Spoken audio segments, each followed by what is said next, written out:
The Star and D'Amico Show is brought to you by cheapesttshirts.ca. If you're looking for quality gear without overpaying, shop cheapesttshirts.ca. Huge selection for men, women, and kids. Tees, hoodies, headwear, bags, and more.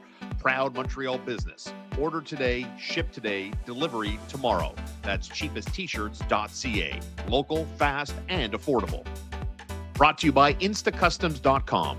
Do you need custom gear from a local Montreal business? Instacustoms.com has you covered. Custom shirts, hoodies, hats, and more made your way. Fast turnaround, great quality, and proudly Montreal-based. Check out instacustoms.com. Brought to you by Cabletel. For trusted alarm systems in Quebec and Eastern Ontario, choose Cabletel. Over 20 years of expert installation and top-tier protection for homes and businesses. Check out Cabletel.com. Email them info@Cabletel.com. It's Cabletel. Peace of mind you can count on. Brought to you by Morella's Steakhouse. Looking for an unforgettable night out? Morella's Steakhouse on Highway 132. It's just 15 minutes from Montreal, serving up premium cuts and bold flavors, and no tax on your bill. Book your table tonight at morellassteakhouse.ca. Taste excellence tonight.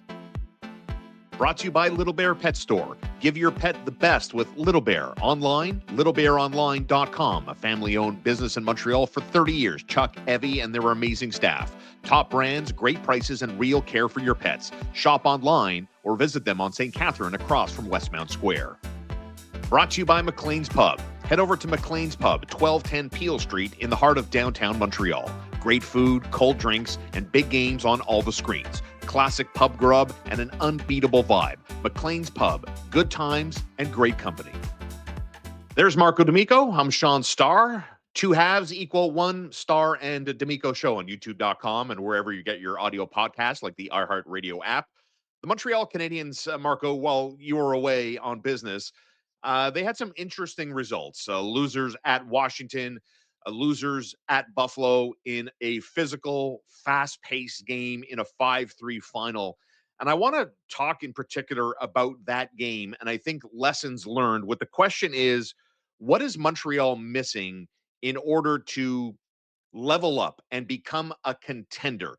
And I think, in a one-game capsule, Marco, the Buffalo Sabres, who hosted Montreal, were 14-2 in their last 16. With the win, they went to 15-2 in their last 17. But boy, did they exercise their speed.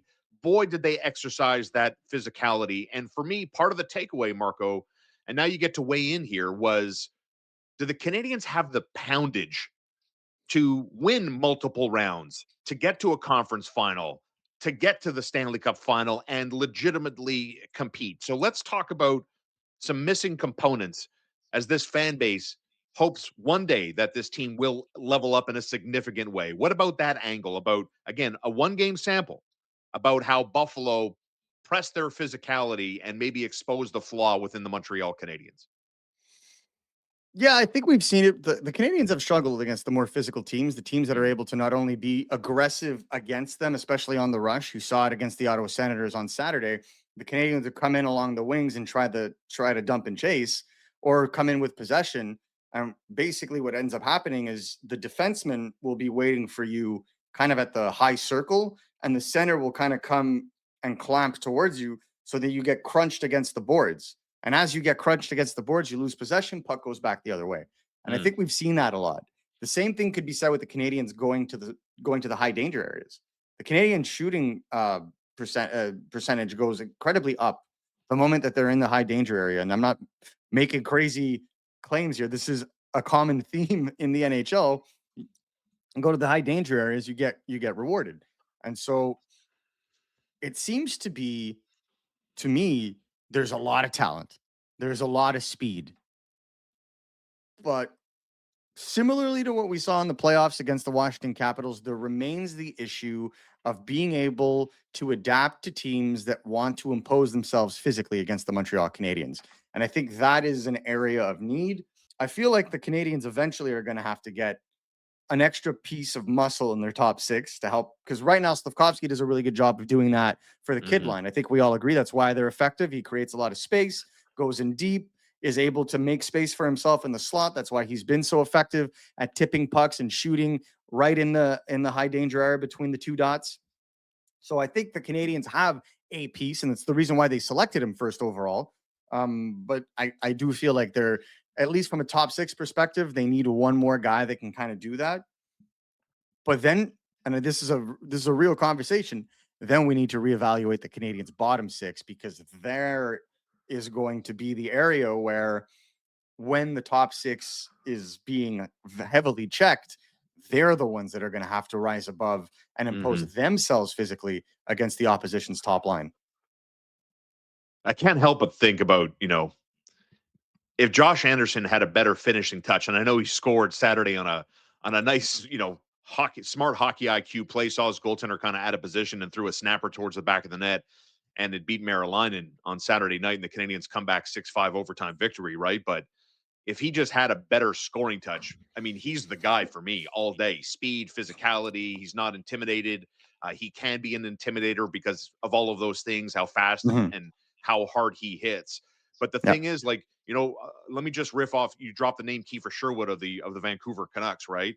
I mean, at the end of the day, I mean, is he a top line player?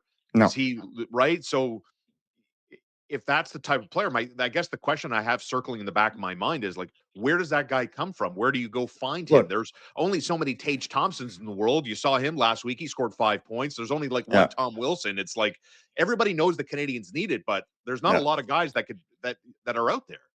In terms of potentially available getting into the summer, a guy like Alex Tuch also fits the build of like 6'4", 220, skates like the wind, hits. Like, that's the kind of profile that you're looking for.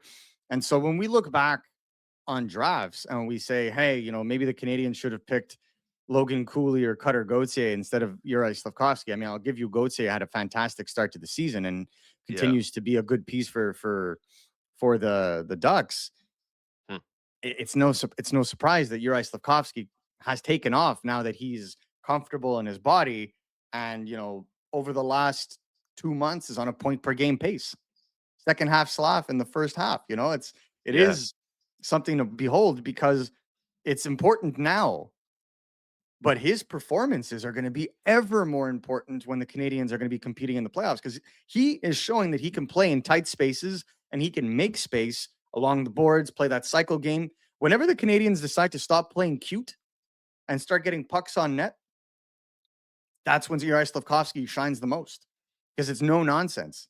Excellent vision, but he just goes to the net. And so now that he's figured that out, the Canadiens have found success in terms of a secondary scoring. Well, that's the key when you're going to be in a playoff situation, because what we've always seen, and I think this is going to be the biggest thing for the Canadiens are a really good regular season team.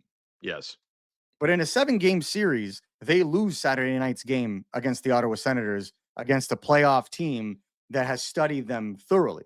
They lose that game, because I don't think you're going to run into a goaltending performance like you saw from Maryland when you're playing a playoff team, unless you really get lucky and it's almost like a Winnipeg Jets collapse, right? Yeah.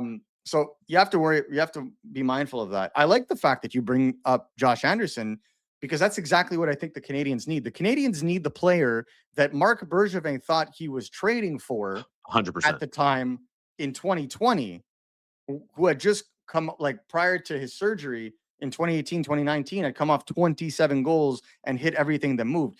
That's theoretically what they need right now, the most in their top six. Now, those are unicorns. They're very difficult to find.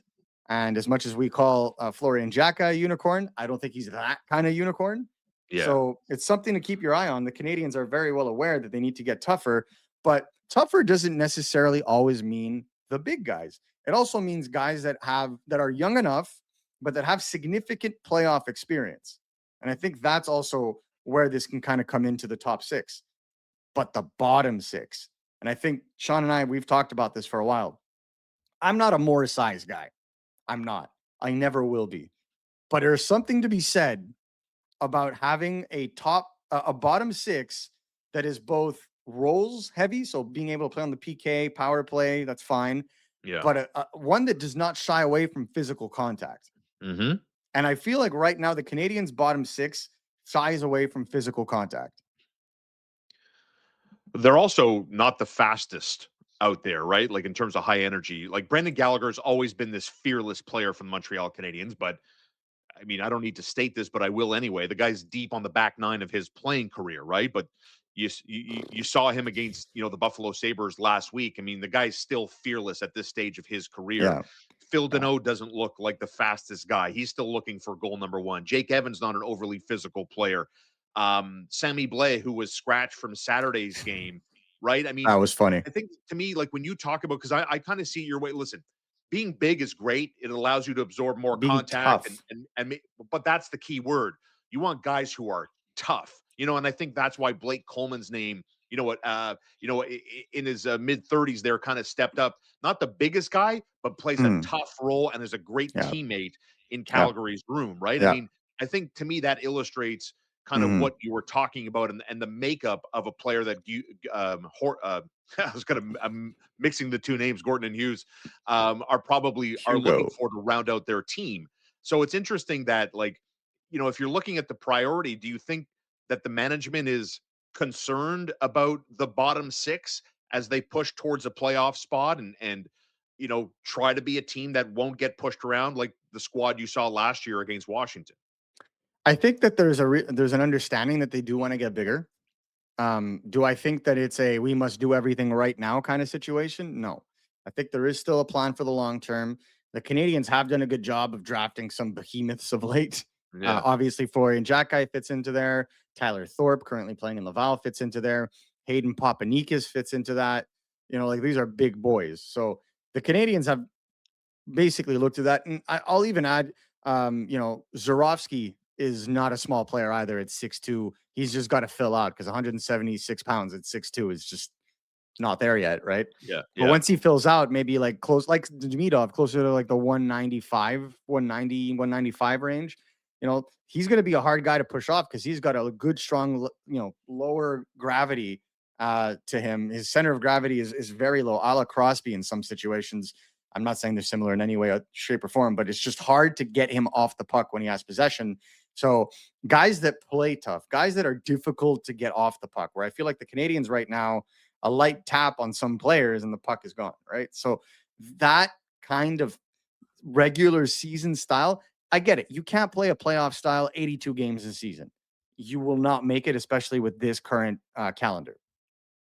But I will say that the second half of the season is when you separate the men from the boys. Agreed. And so this is the time when we're seeing it. And of late, we've seen the Canadians struggle a little bit against those more physical teams as the volume has kind of been turned up in the NHL post Christmas. So it's an interesting thing to look at because they have found success against the teams that want to play like speed for speed.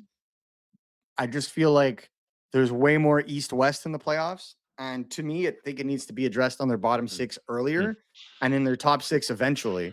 But to like Sean, I personally like I don't know how you can be a playoff team that wants the Stanley Cup and have Gallagher, Evans, Yeah.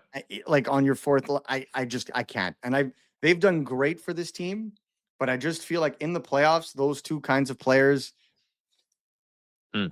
either would get exposed or would run out of gas for deferring reasons. And I just feel like there needs to be more. First of all, there needs to be more scoring support, Yes. right? The Canadians acquired Zachary Bolduc to be a physical goal scoring presence. Hasn't, obviously got his goal overturned outside of his control on Saturday, but I feel like you haven't seen that yet from him. Hopefully can develop into that. But that's one player, like there's too many unknowns or there's too many question marks on the Canadians bottom six, personally for me, to feel comfortable saying this is a team that could win a round. And I think that speaks to what the Canadians need the most right now is guys that can help them be physical, box the opposition out, and help them win games when the time is nigh, like we saw in the last couple of games the week prior, where the Canadians were neck and neck with another team, but Mhm. just kind of fell apart the moment the game started getting physical.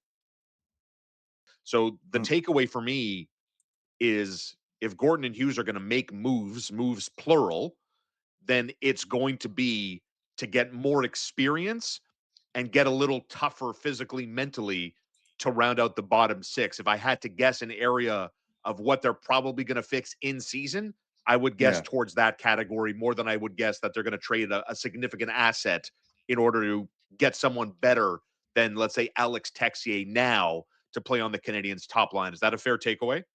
Yeah, absolutely. And look, I think Texier has done a great job. He's shown, for example, you talk about playing tough.